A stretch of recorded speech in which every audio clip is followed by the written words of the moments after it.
This is problem 1634. It's on page 730. The 6 kilogram disc is at rest when it is placed in contact with a conveyor belt moving at a constant speed. The link AB connecting the center of the disc to the support at B is of negligible weight.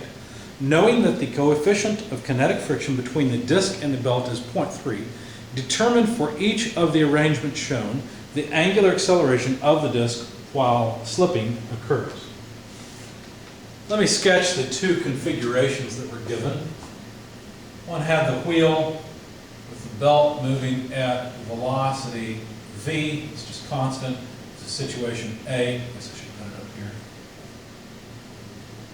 And the wheel is prevented from accelerating by a bar that connects from A to B, where B is just pivoted on ground. The distance between A and B is 0.6 meters, and I'm going to define that as length L, while the radius R is equal to 0.15 meters. That's situation A. Situation B is a little bit different. We have the same size wheel, same point A,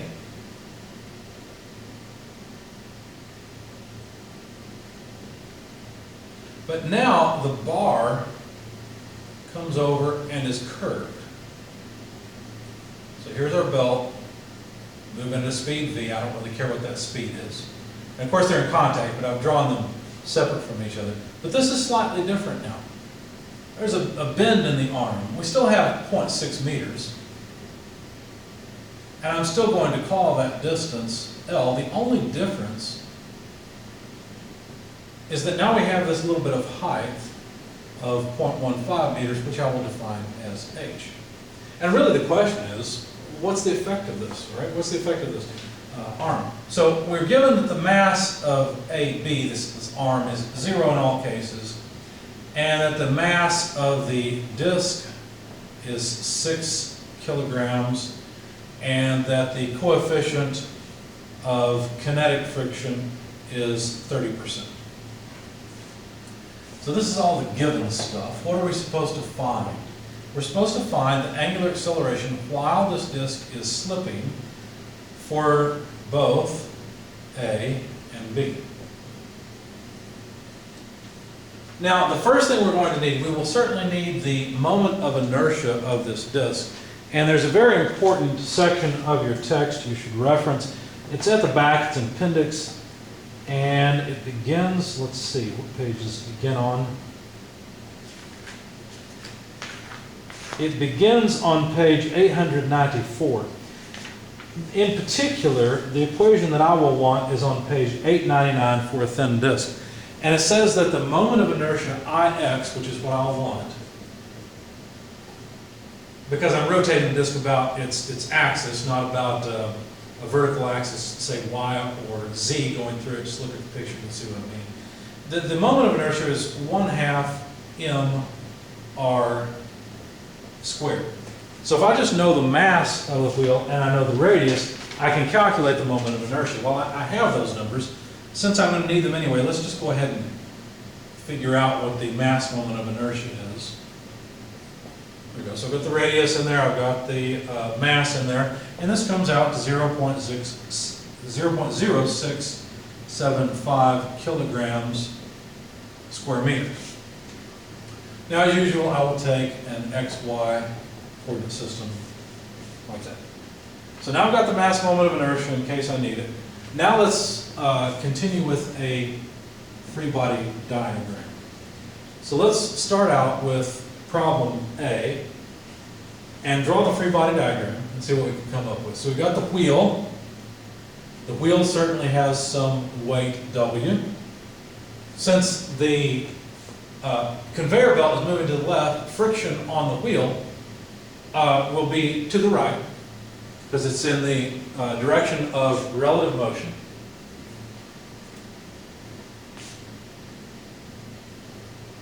Let me check myself on that. Wait a second, I think I've made a mistake in my solution here. The friction's actually got to be to the left, not to the right. Let me draw that way and we'll see what happens. So the friction F is this way. I may have to update my solution, but that's okay.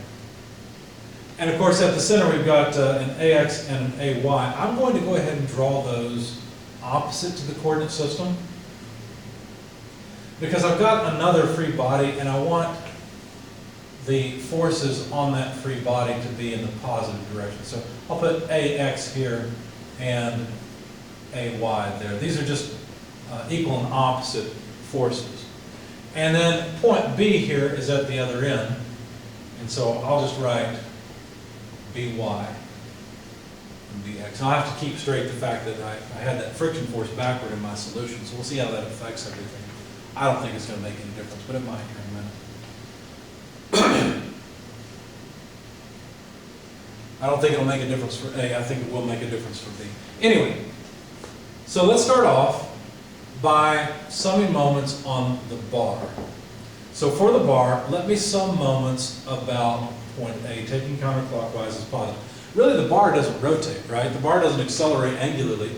And so really the sum of moments is going to come out to 0, and really we're just dealing with statics here. But summing moments about A, both AX and AY will go away. BX will go away because it's passing through the point. And so the only interesting moment is from BY. That is equal to I alpha.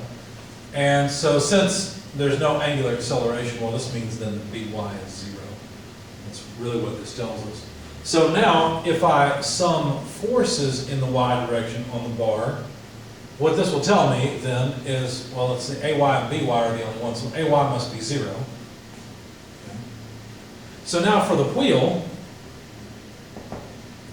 if I sum forces in the x direction, I'll find that I've got the frictional force, let's see, let's do it this way, minus friction force minus AX, and so the friction force is opposite AX. They're the same magnitude, but different directions. Wait a second, does that make sense? Let me be more careful here. We know it doesn't accelerate in the x direction, so yeah, F equals negative AX. Yeah, that makes sense. So the AX has to point in the opposite direction for this thing to be in equilibrium. And if we sum forces in the y direction on the wheel, let's see, we'll get, oh, I've forgotten one force, haven't I? There's also a normal force from the conveyor belt. Sorry, I forgot that one. I messed up. There's a normal force minus the weight force, but AY is 0. We already showed that. So I could put it in the equation minus AY, but it's just 0. And that's equal to the mass times acceleration in the y direction, but we're assuming the wheel does not accelerate in the y direction, so that's 0 as well. Essentially what this tells us is the normal force equals the weight force. Now, be careful in dynamics, that's not always the case. You sometimes get this habit from statics, but that's not always true. Normal force is not always equal to weight force. In this case, it is. Now, the frictional force would be equal to the friction coefficient times the normal force, but that's just the friction coefficient times the weight. Now I got to be careful. I have to sum moments, and I'm going to sum moments about the center of the wheel. Let me double check. Let's see. I'm summing moments about point A, really. I don't know why I wrote C here. Summing moments about A, positive counterclockwise. And so let's see. That means I'll have a negative FR. Before I had positive because I had my friction force in the wrong direction. And that should be equal to I alpha. And so if I rearrange this, this means that alpha would be equal to negative FR over I. But the friction force is mu N, or mu W. So to say equals negative friction force is mu W times R over I. Now if I plug in the numbers, let's see, this will be negative 0.3 is the friction coefficient times the weight, which is 6 kilograms multiplied by 9.81 meters per second squared. Notice that the 6 kilograms is not weight, that's mass. There's W times R, which is 0.15 meters. divided by the mass moment of inertia, which I calculated earlier, 0.0675 kilograms meters squared. Pardon me. Let's see, kilograms go away, the meters squared go away, and I'll be left with inverse seconds squared, or radians per second squared. And so this comes out to negative 39.25 radians per second squared. So that's the angular acceleration. Let's see if that makes sense. Yeah, it's going to accelerate in the negative way. I had a positive here before. That was the only mistake I had by taking the friction force to be in the wrong direction.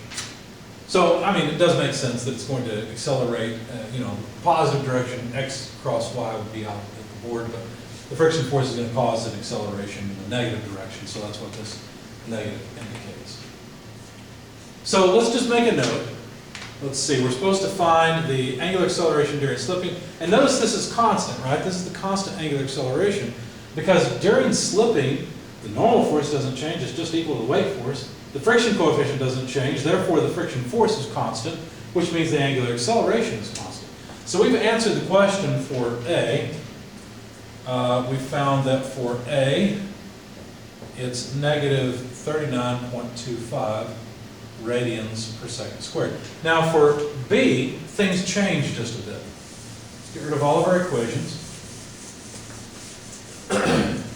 And let's change our free body diagram. Now, the bar has a bend in it. So Bx, By. We still have the same forces on the wheel. All that's changed is the location of the forces at B, because point B has changed on the bar.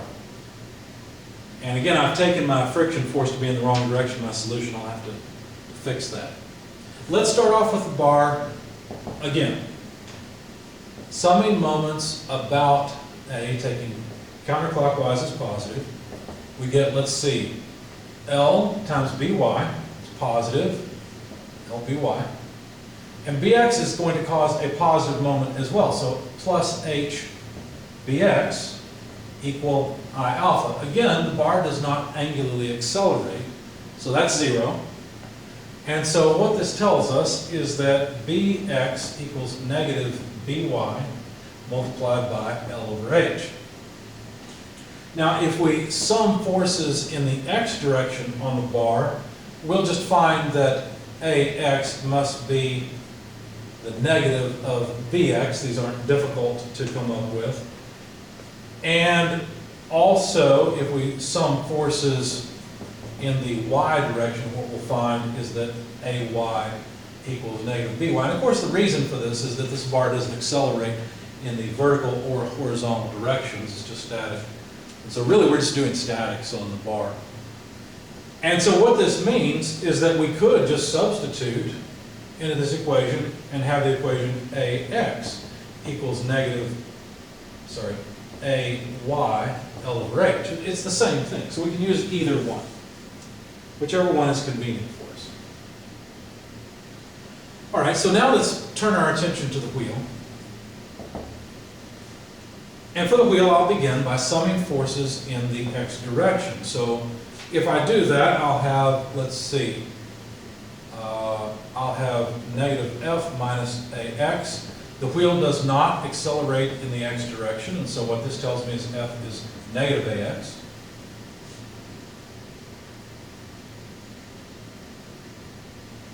And I could plug this in here and find Ay. Right? As a matter of fact, let's see, if I plug in negative F here, what I'd find is that Ay equals, now I've got to be careful here, I could do this, make it easier.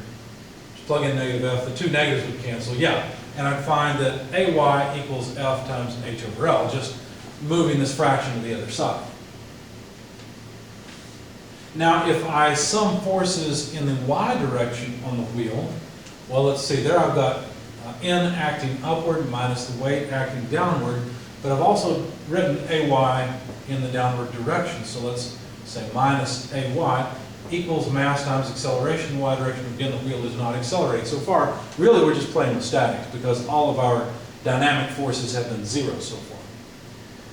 If we rearrange this just a little bit, we can solve for the normal force, and it will come out to W plus AY. Now we have to be careful here because the friction force that I took is in the wrong direction, but the friction force should be equal to mu n. But the normal force n is WAY, so this is mu times W plus AY. Okay. But AY is equal to F H over L. Now I've got a minus sign in my equation, which was wrong. So from here on out, I'll have to be very careful. So plus F H over L. Now if I solve for the friction coefficient itself, what would I have? Well, let's see, we'd have F on one side. Let's move this term to the other, so that would be minus mu F H over L equals whatever's left, which would just be mu W. If I factor out F, then I would be left with, well, let's see, let me do it more slowly.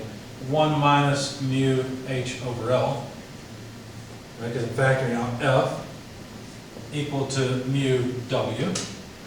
And then finally, the friction force F must be equal to mu W divided by 1 minus mu H over L. I had plus before for this term because I had my friction force backwards. Okay.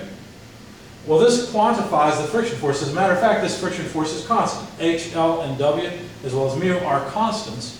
So I could actually calculate the magnitude of the friction force at this point. I think what I'm going to do is set my solution aside, grab a calculator, and plug in numbers at this point, because I know my solution is wrong.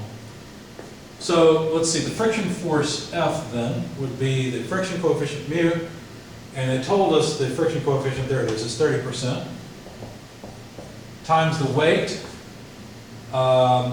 The weight is 6 kilograms multiplied by 9.81 meters per second squared, divided by 1 minus 30%, which is mu, times H over L. But H is 0.15 meters divided by L is 0.6. The meters will cancel, so I won't bother writing them. Now I'll get newtons out of this because a kilogram meter per second squared is a newton. So let's see, 1 minus 0.3 times 0.15 by 0.6 should give me the denominator, which I need to inverse. So let's raise that to the negative first power. It doesn't like that. Sorry, I'm not used to this calculator. Let me try that again. There's the x inverse, but I just missed it. 1 minus 0.3 times 0.15.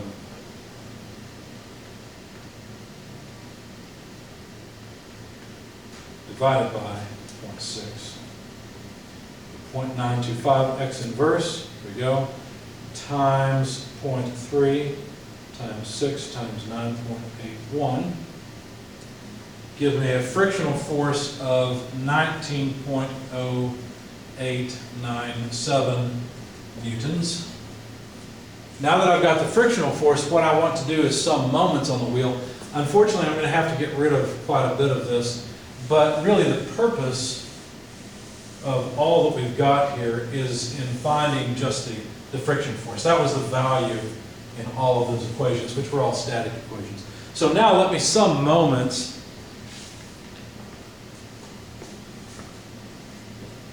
about A on the wheel, taking counterclockwise as positive. So let's see. F is going to cause a negative moment, so negative FR, and that would be equal to I alpha. Now the question was alpha, what's the angular acceleration? So that's negative FR over I. And so alpha, for this case B, would be negative F, which is negative 19.0897 newtons, multiplied by r, what was that, 1.5? Yeah, 0.15 meters, divided by I, still the same mass moment of inertia. There we go. And I guess I shouldn't have gone to Newton so quickly. Let's go back to kilograms, meters per second squared. Kilograms go away, meters squared go away. We'll get inverse seconds squared, which would be radians per second squared. Since I still have the number in my calculator, all I need to do is multiply by 0.15 and divide by 0.0675. There we are. And so now I get 42, well, negative, there's a negative sign, negative 42.42 or so radians per second squared. Let's contrast that to what we had before. So for part B, alpha slip equals negative 42.42 radians per second squared. So what that tells us is that because of this little bit of offset, the wheel comes up to speed faster than it does in this case. And before I had a wrong result. It didn't make much sense intuitively. So I'll go back and fix my solution before I post it.